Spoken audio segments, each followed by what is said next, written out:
Time is crushing. And so Prahlad gives us the solution, surrender to Krishna, and we won't be crushed. And so in the Shikshashtaka, it is said, my Lord, somehow, although I'm your servant, I have fallen into this ocean, material existence. Please pick me up. And so in a lecture on this verse, Prabhupada said, yes, you are the most powerful, you can pick me up. So Krishna said, yes, that's true, but why should I pick you up? He may ask you that. So the answer is, well, you know, I did rebel against you, I did forget you. And now I'm in this wheel of time, but so that's why you should pick me up, because I'm sorry, I forgot you, but now I want to remember you. So please pick me up. So that's the first reason why we should surrender. We're being crushed by time. So verse 23, let's see. People in general want to be elevated to higher planetary systems and opulence and enjoyment. I have seen this through the activities of my father. When my father was angry and he laughed sarcastically at the demigods, they were immediately vanquished just by seeing the movement of his eyebrows. So even if you go to heaven, it's not so peaceful up there. The demons are attacking sometimes, and you may lose. And you're not there forever. You have to come back to earth usually, and it's not so much fun after being there to come back here. We do see some of our. Srila Prabhupada said the demigods are waiting to take birth in this movement, and we do see some of our kids are like demigods because all they want to do is enjoy and have kirtan. This is what the demigods do.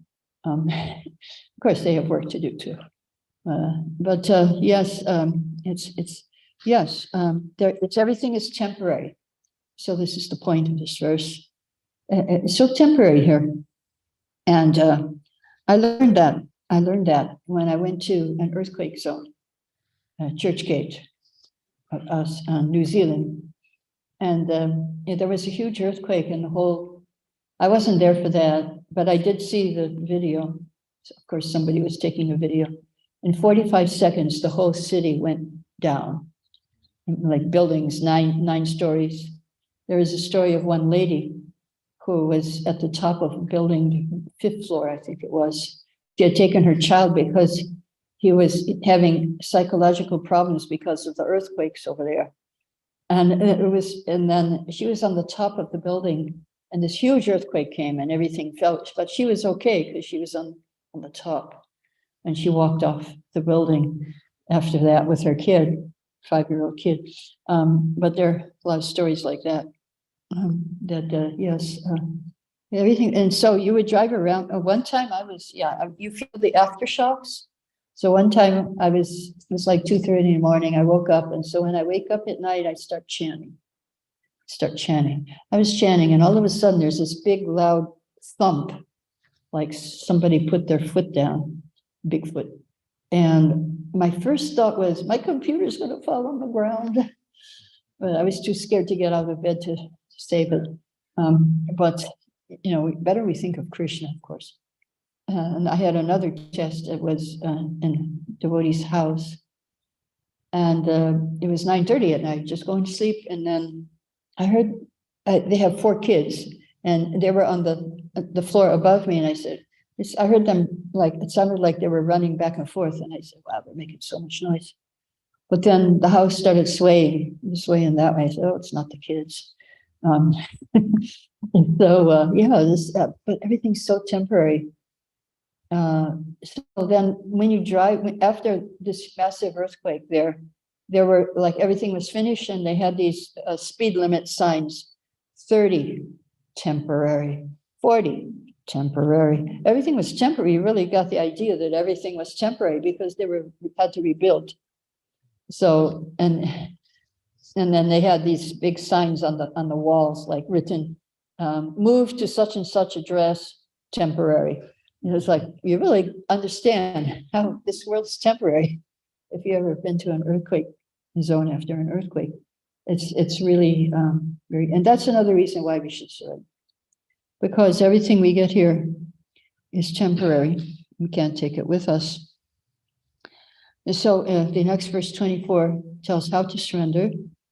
My Lord, Prahlad says, I have complete experience concerning the worldly opulence, mystic power, longevity, and other material pleasures enjoyed by all living entities from Brahma down to the ant. This powerful time, you destroy them all. Therefore, because of my experience, I do not wish to possess them. My dear Lord, I request you to place me in touch with your pure devotee. Let me serve him as a sincere servant. So yes, this is, again, he's realizing how everything is temporary. You might have had experiences like that, or you see leaders, they become leaders, or even rich people, and all of a sudden, they do scams and things, and they get put in jail. And so it's very temporary, even if you're at the top of the business. It's like, and like some of the banks are failing. So, we had faith in them, but now we see they're temporary. Some of them, hopefully not all of them. Of course, when we leave, it'll be temporary for us. Yeah, we'll see. Okay, so how to surrender? You take shelter of pure devotee of the Lord, because the devotee is more merciful than Krishna. Srila Prabhupada, he was more merciful than Krishna. If you read Bhagavad Gita as it is, then one purport, Krishna says, don't preach to the non-devotees. And then the purport, Prabhupada says, but, we have open class and non-devotees come, and because we understand the spirit of Krishna, that he wants to bring people to him. I mean, Krishna says, if you're not austere, if you're not surrendered, if you're not engaged in devotional service, don't preach to them. But the devotees are more merciful, and they have the mood of Nityananda, and so then they do preach to everyone. They don't discriminate. So Prabhupada is more merciful than Krishna. So now let us go to verse 25, another negative reason why we should surrender. We're hearing some negative reasons. In this material world, every living entity desires some future happiness, which is exactly like a mirage in the desert. Where is water in the desert? Where's happiness in this material world? As for this body, what is its value? It's the source of various diseases. So-called philosophers, scientists, and politicians know this very well, but nonetheless, they aspire for temporary happiness. Happiness is very difficult to obtain, but because they are unable to control their senses, they run after the so-called happiness of the material world. So, do you see mirages here in Philadelphia? Is that something in your experience?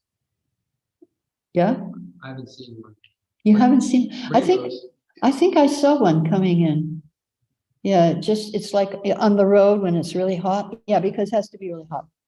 And then you see steam coming up. It looks kind of like a little water ahead. You think that's a mirage. Yeah, you may not know what it is, but that's what it is. And the nature of the mirage, as you go towards it, it keeps going ahead. So that's compared to happiness in this world. You go for it and it keeps going. You keep trying for it, but it keeps going ahead. So that's another reason why we should surrender to Krishna. And this is the news. There's news. Maharaj Yudhishthira was asked in Mahabharata, what is the news? And he said, the news is that this whole world is like a gigantic frying pan, and we're all being cooked. And some of us are fried, and some of us are well done. And who is the cook? Time. Time is cooking us. We're in the frying pan. Yeah, it's only a matter of time before we get fried of this material world. Hopefully we're fried, yes. Hopefully we don't want to stay here. And that's a reason why we should surrender to Krishna. The sun, the days and nights are the fuel, and the sun's the fire, and the cook is time. So just like you can't stop a blazing fire by pouring ghee on it, so you cannot satisfy yourself by trying to be happy in this world. You won't be satisfied. You won't be happy. Just like I live in Vrindavan, and in the temple, there's usually big crowds of people. And you see sometimes little kids get lost from their parents and they start crying. And you try to make them happy. Here, take a sweet. No, I want sweet. You try to make them happy. You try to give them so many things, but they're not satisfied. And you try to carry them and they're not happy. But when you bring them to their mother, then they're happy. And they're very happy. So same as us, we're trying to satisfy ourselves with so many things, but it doesn't work. And not until we get connection with Krishna, then we can be satisfied. So that's what Prahlad is teaching us here. These are the lessons we learn. Now, verse 26 is really nice because it's going to give us positive reasons why we should surrender. We heard all the negative ones, no happiness here, it's temporary, it's like a mirage. So what's the positive reason? What will happen if we surrender? Prahlad says, my Lord, because I was born in a family full of the hellish material qualities of passion and ignorance, what is my position? And what is to be said of your causeless mercy, which was never offered even to Brahma, Shiva, or the goddess of fortune, Lakshmi? You never put your lotus hand upon their heads, but you have put it on mine. So if we surrender to Krishna, we can get more mercy than Lakshmi, Shiva, Brahma. And because we're more helpless than they are. And Krishna will help the ones who are most helpless. And he will put his hand on our head. Prabhupada said, if we chant, that was one thing we learned yesterday. If we chant Hare Krishna, it's the same as having the Lord's hand on your head. And you're touching the Lord with your tongue. You're touching Krishna with your tongue. And so we can have the same thing as Prahlad had. So causeless mercy. Causeless mercy means there's no reason for it. We don't deserve it, but we're getting it. That's causeless mercy. We don't deserve the mercy. What do we do in our life to get this mercy? But we're getting it. So isn't that nice? There's no reason for it. Krishna just loves us. So that's why we're getting it. Now, Lakshmi, she's famous in Vrindavan, actually, because she's on the other side of the Jamuna River. And there's a temple there where she's not giving benedictions like she usually does. She's sitting in meditation and doing austerities. She wants to get to the other side of the Jamuna and go in the rasa dance with Krishna. But so far, she hasn't made it after many thousands or maybe millions of years. She's doing austerities in Shivan, forest of Shivan. And they have a Magha Mela in Vrindavan where every Thursday they go and bring khichdi to her in wintertime, in a special month, the month of Magh. They bring khichdi to her because she's only eating khichdi. So, yeah, simple foods, simple living. So we can go to Vrindavan even but Lakshmi can't. So we got more mercy. So the Brijbasis come over and they give their blessings to Lakshmi. But she can also come over to Vrindavan and join them. And they bring the khichdi and she gets the blessings. But so far, she needs more blessings. So she's still waiting to join Krishna's rasa dance. Okay, so that's a positive reason why we should surrender. We'll get causeless mercy. So that was the verses 24 to 26. Now, how to surrender, verse 27, 28 will tell us more about that, about the pure devotee. So 27, unlike an ordinary living entity, you do not discriminate between friends and enemies, favorable and unfavorable, because for you, there is no conception of higher and lower. Nonetheless, you offer your benedictions according to the level of one's service. Exactly as a desire tree delivers fruits according to one's desires and makes no distinction between the lower and the higher. So level of our service, yes, that determines how much mercy. So if we are dependent on Krishna, we'll get more mercy. If we feel that dependence, that helplessness, then we can get more mercy from Krishna. So what does it mean here, according to the level? So if you're 100% surrendered, you get 100% mercy. Because the example is given, the mercy is being distributed equally. But some, just like the sun is shining equally on everyone. But if you close your windows, close your doors, go in the closet, you won't get it. So if we close ourselves from the mercy, we won't get it.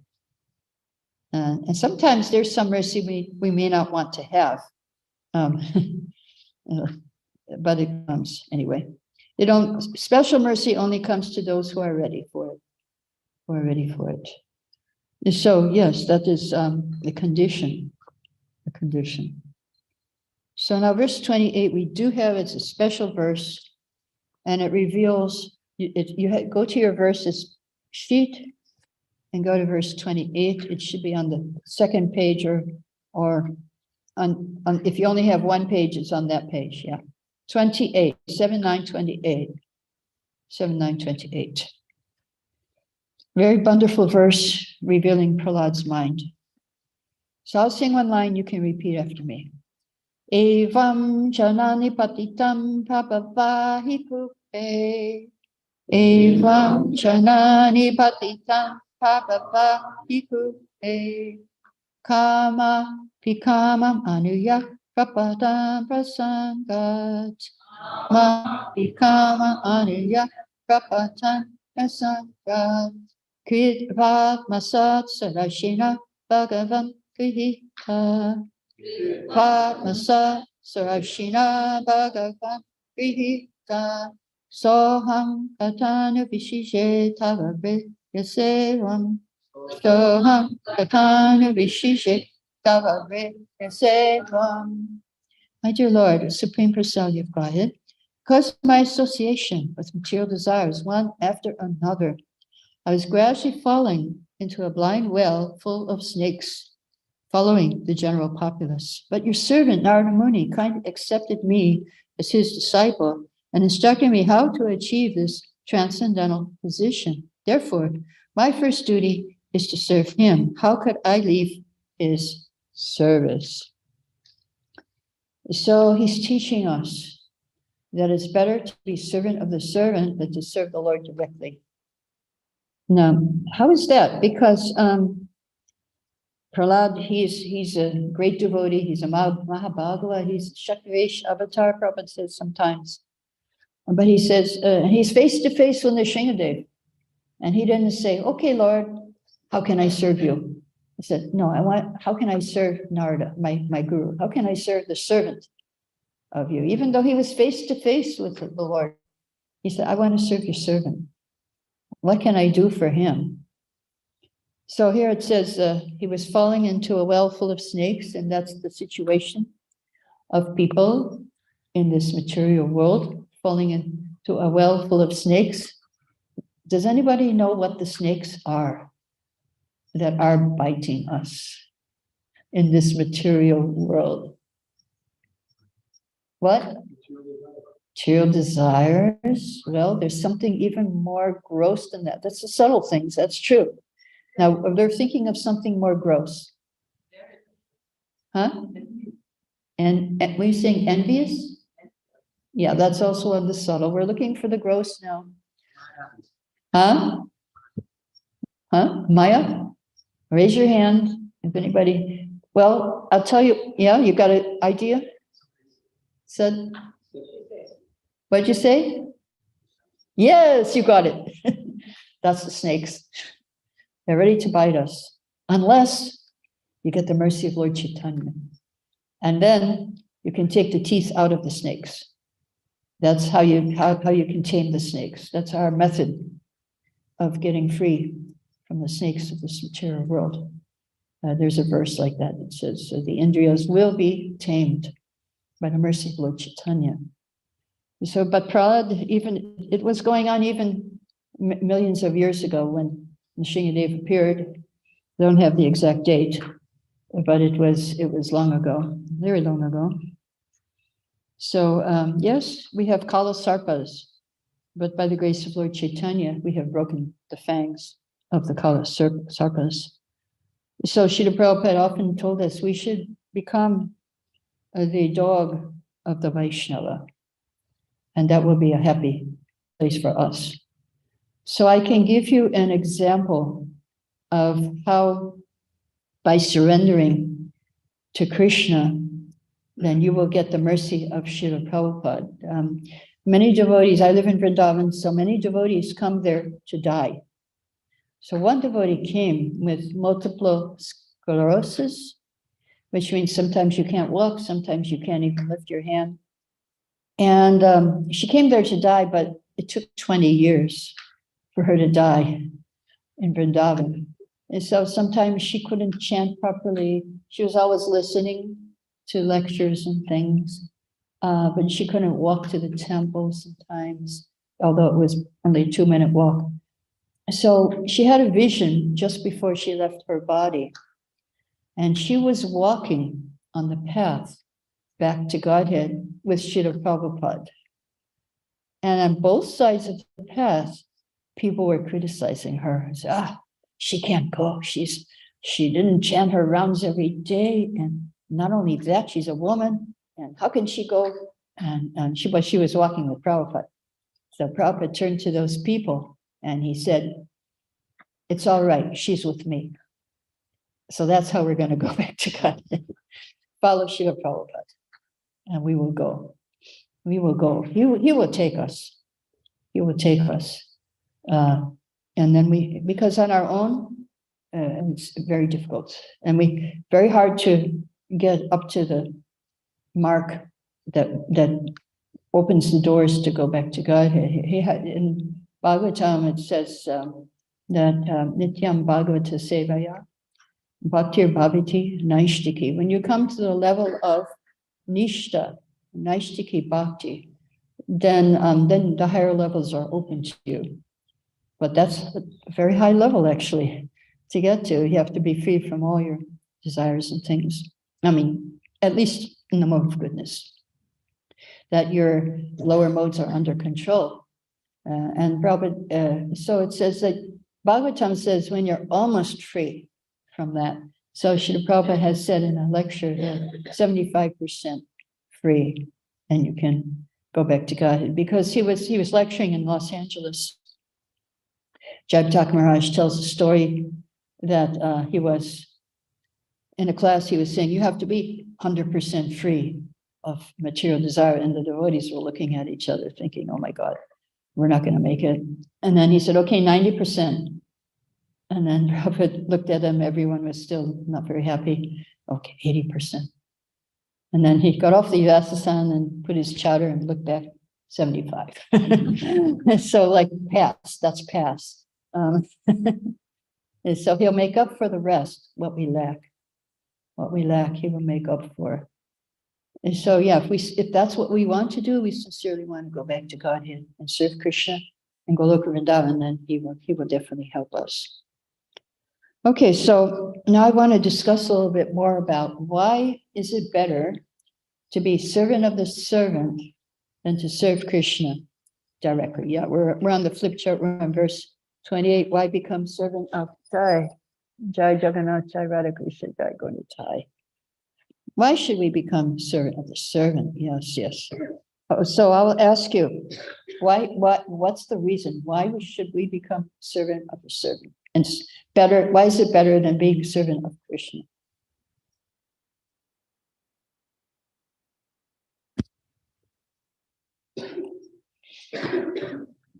I gave you a clue in the last verse. Yes? He is more merciful, yeah. More merciful than Krishna. You got a better chance with the devotee than you do with Krishna. Okay, any other reasons? Yes. Nobody. Okay, I'll give you reasons if you can't think of them. Because it's good to be humble. It helps to, if you think, oh, I got it's okay to have a relationship with Krishna, that's good. But at the same time, we must understand that it's through the devotee that we have a relationship with Krishna. So that humility is helpful. And because we take shelter of the devotee, therefore we're in parampara. So we have not only Prabhupada, we have all the other ones giving us mercy too, all 33 devotees. If we're in the parampara, we get so much mercy. And then, so it's expanded. And yeah, and the next verse we'll find out another reason. Krishna is more pleased when you serve the devotee. Okay, so these are reasons why we should serve the devotee. And 29 is going to give us another reason why we should serve the devotee. My Lord, you have killed my father Hiranyakashipu and saved me from his sword. He had said very angrily, if there's any supreme controller other than me, let him save you. I shall now sever your head from your body. Therefore, I think that both in saving me and in killing him, you have acted just to prove true the words of your devotee. There is no other cause. So here's the next reason why. Better to be servant of the servant, to prove true the words of your devotee. If devotee says something, it must come true. So here's two devotees said something about this in this Leela, about Prahlad. Two devotees said something, and so the Lord had to make their words come true. So in killing Hiranyakashipu, which devotee was that who said some words that Nrsimhadev had to keep true? Who? Brahma. Brahma. It was Brahma. He promised Brahma, not in the day, not in the night, not inside, not outside, not by any weapons, not by human, not by animal or demigod. So he kept the promise of the words of Brahma true. Now, in saving Prahlad, whose words did he keep true? It's a different devotee. No. No, that's a different. Who? Narada. It was Narada. Narada promised his mother was in trouble when she was pregnant with Prahlad. The demigods kept her captive and wanted to kill Prahlad in the womb. And Narada came and he intervened. He said, no, he's not a demon. He's a Mahabhagavad. And the demigods accepted Narada's words and they circumambulated the mother. And Narada took him to her ashram and he promised her that your son will be protected. He will be saved. And so that promise came true too. The words of Narada and the words of Brahma. And so a very interesting lecture that Prabhupada gives at this verse. He said that even if the devotee says something wrong, Krishna has to uphold it. So there's a nice example of this with Srila Prabhupada. We may think it's wrong, but Krishna has to uphold it. In the first Rath Yatra, or the second one in San Francisco, a lot of hippies helped to make that Rath Yatra come to possibility, to come true. So then after the Rath Yatra, everyone was sitting there that helped, and the devotees also. And Srila Prabhupada said, whoever has helped in this Rath Yatra will go back to Godhead in this life. So the devotees were looking at these hippies and thinking, oh my God. Well, it must be. Krishna has to make it come true. And it happened in Juhu, Bombay. When I was in Bombay, there was one man, Mr. Sethi. And I was talking a little bit about the austerities we were going through. We were living on the roof of the buildings, apartments where tenants were living, because you couldn't kick them out. In India, they have more rights. You have to pay to kick somebody out of an apartment. You have to pay them the cost of the apartment to kick them out. And so ISKCON didn't have that money. So there are all these tenants, and we were on the roof of 2 floors, or 2 or 3 floors it was. And so then one man, construction man, Mr. Sethi, he built some rooms for us on top of these apartments for all Prabhupada's disciples. So then one day he came to see Srila Prabhupada. He was covered with dust and cement. And Prabhupada said, so, Mr. Seti, just as you are building rooms for my disciples, so Krishna is building your room in Goloka Vrindavan. So, and that man said, but I'm so sinful, how can I go? And Prabhupada said, I will see to it. So that man left his body. We know where he went. And he defended the temple when they were trying to destroy the temple, the government, and then some gundas, means dacoits, came. They threatened because devotees rebuilt the temple within the weekend before the court case came up, before they could stop them. So, and this man, he rebuilt he rebuilt it. I mean, not, just like a shed. It was a tent. So, and now he built a shed. And they dacoits came and threatened Mr. Seti, no, if you stay here overnight, then we will kill everybody. And so Mr. Seti brought his gun and his son, and they stayed outside to protect the workers who were working 24 hours. And he stayed with his gun, and they came and they threatened. He said, well, how many of you are coming? They said 200. Well, I have 200 bullets. So if you come, I will shoot you. And they didn't come. So, and he was out there with his gun protecting the temple alone. He and his son, perhaps. They were just while the construction was going on, because they had to do it before the court made a stay order.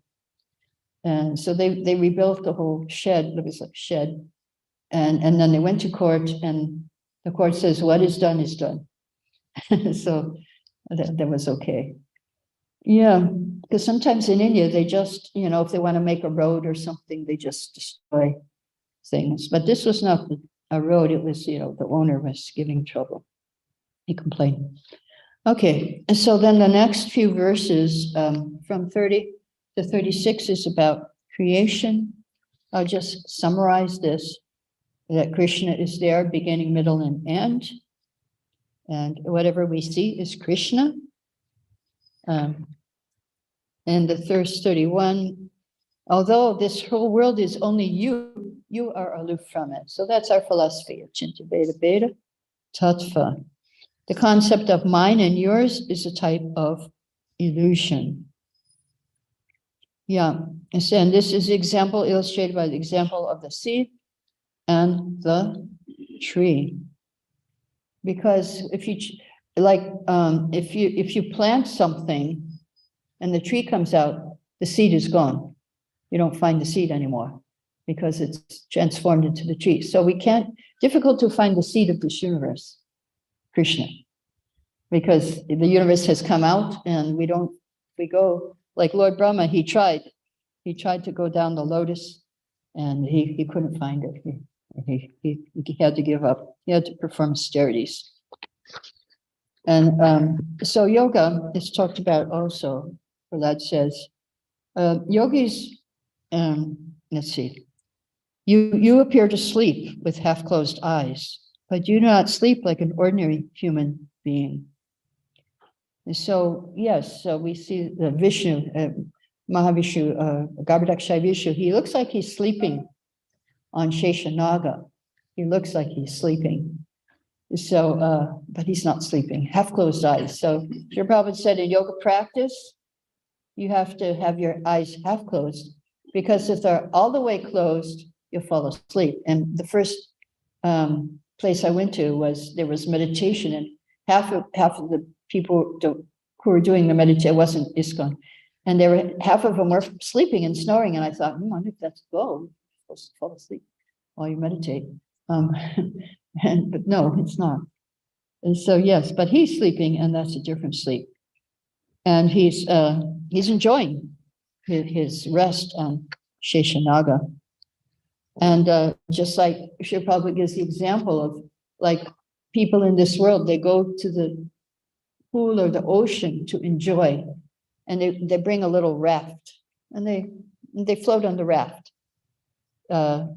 So that's where do we get that idea from? It's from Vishnu floating on Sheshanaga. That's where we get that idea, to float on a raft.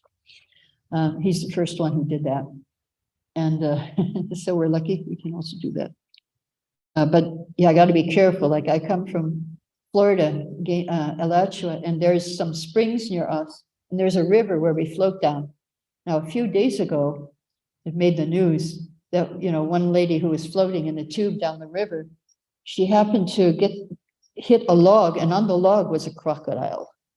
Alligator, sorry, alligator, not crocodile, alligator. It's in the news. And, I've been down that river so many times, and and she also, you hear her say, we never see alligators here. Well, and she was lucky he didn't grab her.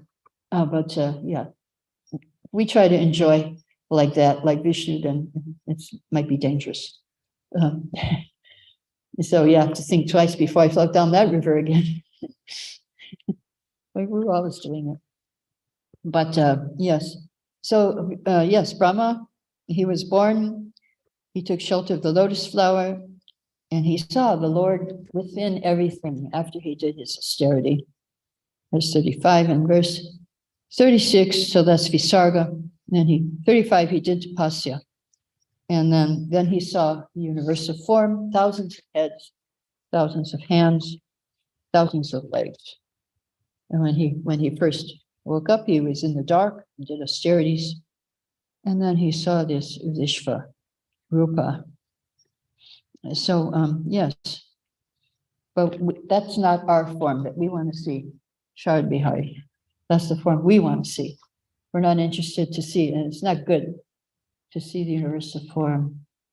Actually, devotees in Ukraine are seeing the universal form, and they're writing about it in their realizations. I think I'll read that in one of the classes, I think, yes, about realization of one devotee in Ukraine.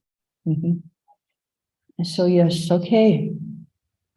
So we have learned many things in this class, why we should be servant of the servant, why we should surrender, no happiness, it's temporary, we're being crushed by time, everything is finished in a second, and what can cause us mercy. And then how to surrender, become servant of the servant, because he's more merciful, and so many reasons. Okay, so I will stop here, and if you have any questions, you can ask or comment at this point. Yes. Hare Krishna. Hare Krishna. So much. I'm realizing you've had so much. Yeah, I know. With the whole prayers of Prahlad Maharaj, 30, 40 prayers. So,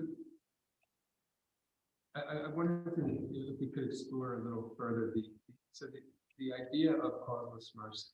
Yeah, causeless. Yeah, so without a cause means, I did explain that a bit, like you don't deserve it. There's no reason for it. It's like Nityananda. With Krishna, he does have conditions. Surrender. You have to surrender. But with Gauranga, Gaurnitai, no conditions. That's causeless.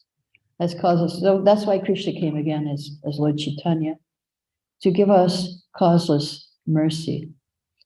And the Guru also, he's giving causeless mercy because he's acting as a representative of Gaur Nitai, like Srila Prabhupada did. There was one example of one disciple of Srila Prabhupada, and he ran off with some money that belonged to the temple. And but then he came back, and Prabhupada forgave him. He even gave him sannyas. But then he left again, and he was in Juhu Beach. He was sitting on the beach, and one devotee, Tamal, saw him. And Tamal said to Prabhupada, I think this devotee, it's over. It's over now. You know what he's doing? He's sitting on the beach, and he's learning from a yogi how to pass a coin from one ear to the other. It's over. And Prabhupada said, no, we can still take him back because you do not know the mercy of Lord Nityananda. That's the mercy of Lord Nityananda. Another causeless mercy Indradyumna Maharaj was talking about another disciple of Srila Prabhupada. When Prabhupada was in, I can't remember which country, I think it was France. It was France. And Prabhupada was going on a morning walk. And out from the bushes jumped this hippie that was completely dirty and everything. And he just jumped in front of the devotees, and then devotees threw him back in the bushes. And then when they came back to the temple, that person was in the temple. And as soon as he saw Prabhupada, he grabbed Prabhupada's feet. And he couldn't speak. He was so out of it. And Prabhupada was like rubbing him on the head. It's okay, it's okay. And then he wouldn't leave the temple. And he couldn't speak properly or anything. And they gave him a bath. They put Dodi and on him. And then after a few days, they were going on book distribution in the van. So then this devotee said, I'm going. And they said, okay, you come and you can clean the van. Maharaj said, you can clean the van. So then but they were going out and selling books. And then he said, sell books, I sell books. So then they gave him a book bag, and he went out and he came back and he sold all his books and he got lots of money. And they said, well, what do you say to the people? He said, Prabhupada saved me, Prabhupada saved me. So after a while, he started to speak. He was able to speak, and he got initiated, and he gave classes. He started giving classes, and he came to Vrindavan a few years ago, and he left his body in Vrindavan. So this is causeless mercy. These are examples of Prabhupada's time of causeless mercy. Another devotee, anyway, I won't mention names, but had a trouble with marijuana. He was smoking marijuana, and he, like 3 times, he left and then he came back, and Prabhupada accepted him. And so then he left again, and again Tamal said, so, and Prabhupada said, yeah, if he smokes again, I won't take him back. That's it, it's finished. And then Tamal asked Prabhupada, it's true, you won't take him? No, I will take him.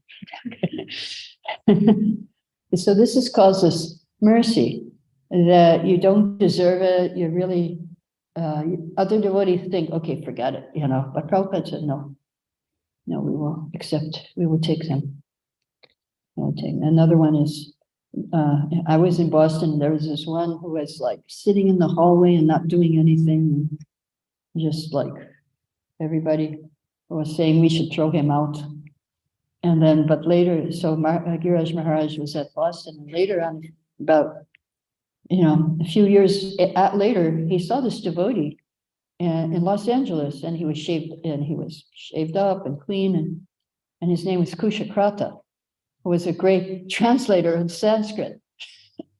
So, because they wanted to throw him out, because they said, no, this person doesn't do anything and he's useless. The Prabhupada said, no, you have to keep him. So, yeah, that's mercy. That's causeless mercy. Now, all of us are mercy cases, actually. All of us are mercy cases. But we really, what did we do before we were devotees? I mean, most of us.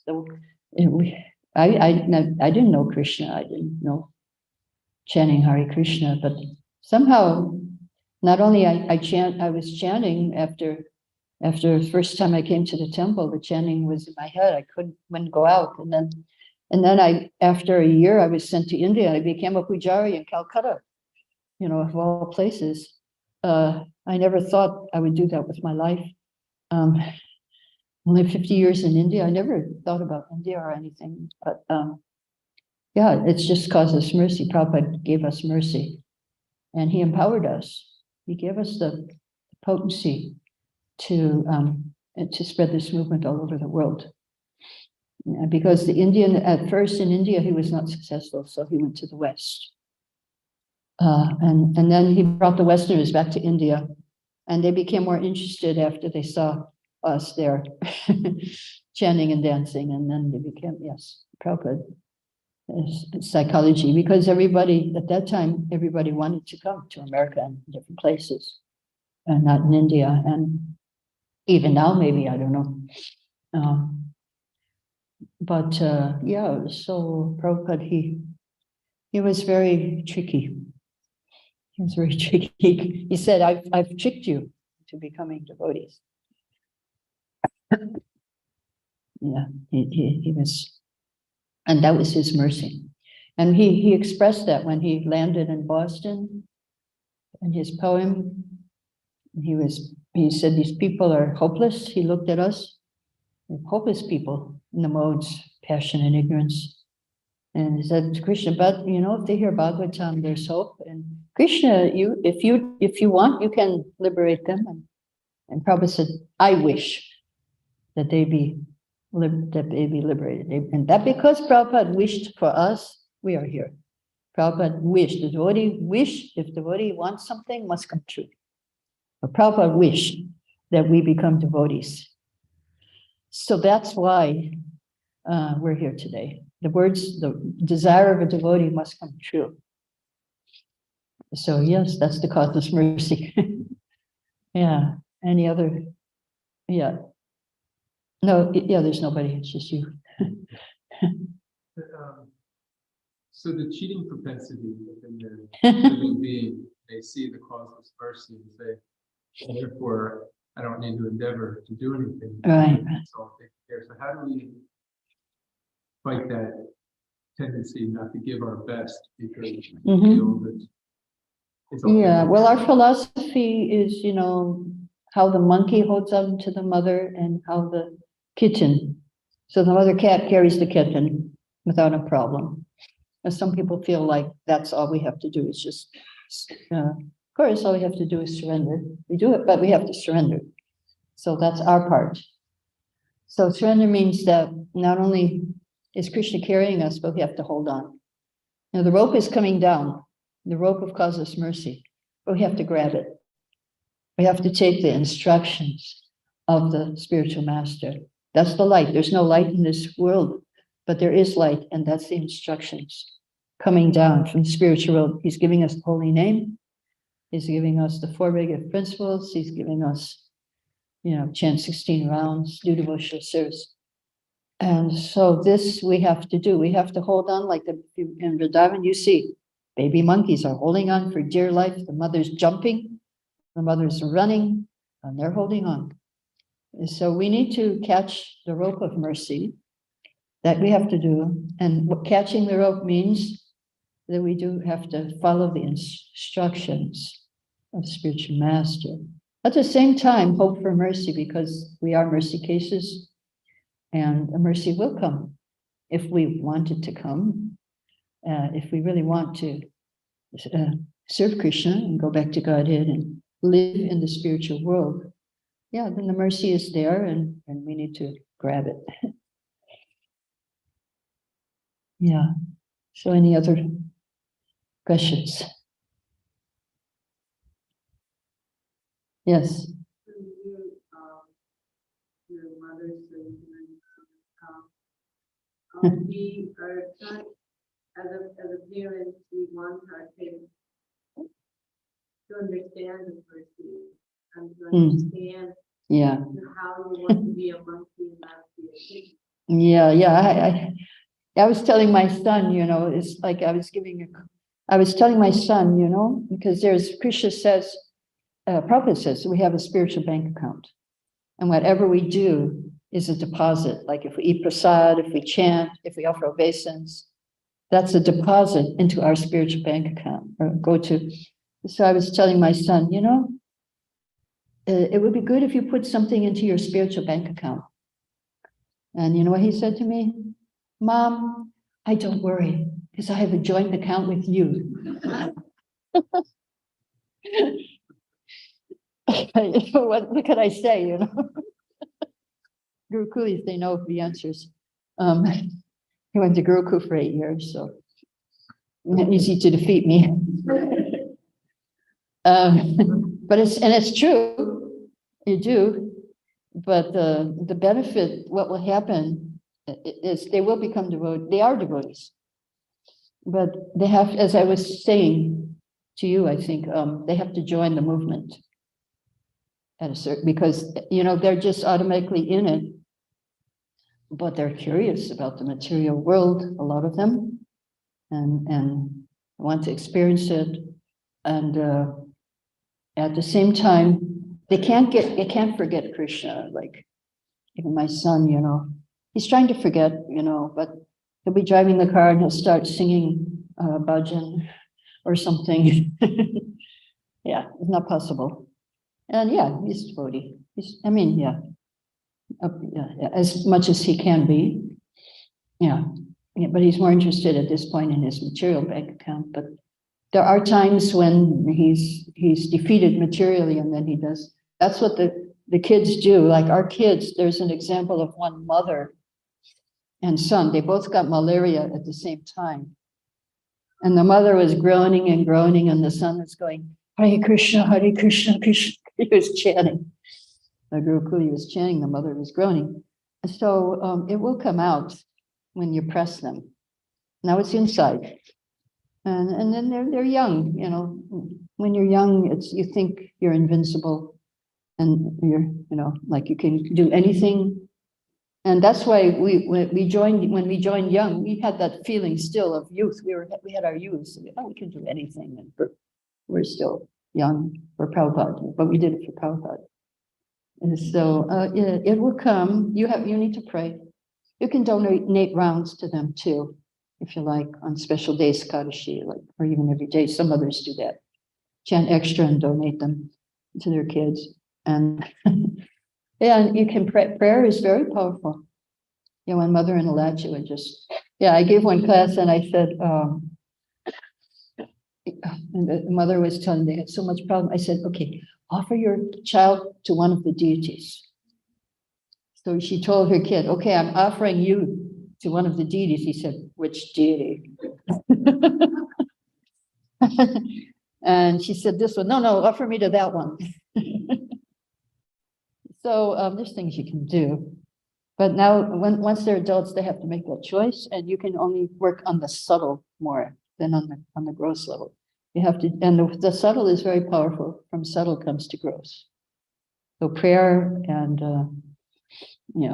well-wishing and you becoming a nice devotee, as yesterday we said, if one is even a neophyte devotee, he will deliver 3 generations before and after. Even if you're just a beginning devotee, you can deliver your family and save them. And it was like Jagacharini, her parents came to see Srila Prabhupada, and she was a famous actress, and she just married Burijan, Prabhupada said, go to Hong Kong and marry this brahmachari. And she did, famous actress, and she went there. It was in the newspapers, though, in her country. Famous actress marries Japanese monk. He was in Japan or something. And her parents got the paper. Oh, no, it's our daughter. They went to see Srila Prabhupada. And they were sitting in front of Prabhupada. And so, they were wondering about Prabhupada. And Prabhupada said to them, don't worry, your daughter will deliver you. And they said, they didn't want to think about that, Westerners. And but the man was very polite. He said, okay, yeah, we always knew she'd do something like that. And so, devotees will save their parents and their grandparents, and their children and their grandchildren. And so you've got that much at least, guaranteed, minimum guaranteed. And it may take some time, but when these kids are pressed, then the Krishna comes out. Krishna comes out. But we're not the one to press them. How do you detach yourself from that so strong that you want them to be devotee? No, it's okay to desire like that. You can't really detach yourself from that and that will save them. Your desire. Your desire to save them is,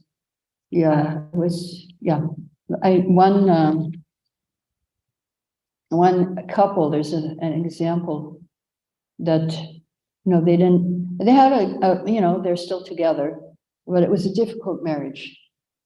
And because he was Indian and she was Western. And so it was very hard for her to adjust, for him to adjust. And so then he did a Brigu reading in astrology, and the Brigu said, "Yeah, she came back just to save you. She took this birth only for you." And then, he said, "Oh, women can save the men." It's like, it's not an Indian, it's not a concept for a lot of Indian people. They're used to, oh yeah, we got a son, he's going to save us, protect us. But in the Vaishnava movement, the women can save as well as the men. It's spiritually, everyone's equal. Materially, yeah, if they don't become devotees, then the boys can't save you either, or the girls can't save you. But in Vaishnava philosophy, whoever becomes, like Bhaktisiddhanta says, if you become a preacher, you can save 14 generations of your family. If you're just a regular devotee, you can save 3 generations. So yes, it's possible. It's possible. And so, yeah, so you can still do your duty, but it has to be more on the subtle level now. Yeah, and so they don't know about it. And my son, he understood what's going on. Sometimes he gets in trouble, so then I do a Nishinga Puja in Mayapur for him, and it helps a lot. So yeah, you can do a Nishinga Puja online, Mayapur, Nishinga Dev Puja.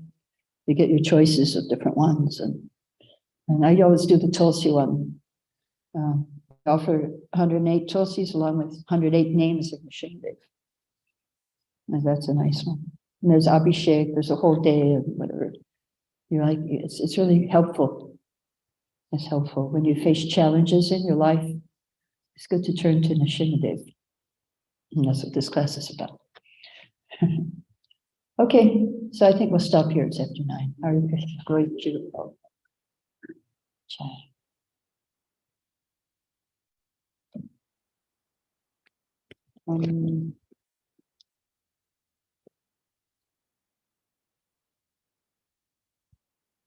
Aditi. You have to be careful. Yeah.